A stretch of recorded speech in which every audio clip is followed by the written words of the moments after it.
விரிவான செய்தி.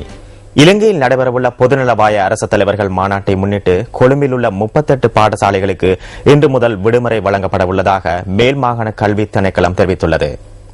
இன்று முதல் எதிர்வரும் 19ஆம் தேதி வரை குறித்த பாடசாலைகள் மூடப்பட உள்ளதாக மேல் மாகாண கல்வி பணிப்பாளர் BN ஐலப்பெருமா குறிப்பிட்டுள்ளார்.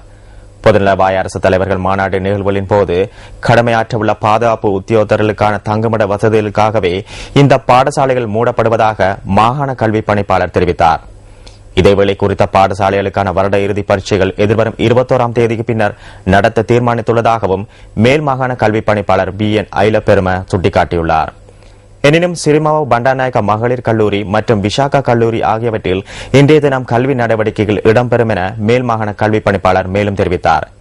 இந்த பாடசாலைகளுக்கு நாளை முதல் விடுமுறை வழங்கப்படும் எனவும் அவர் கூறினார்.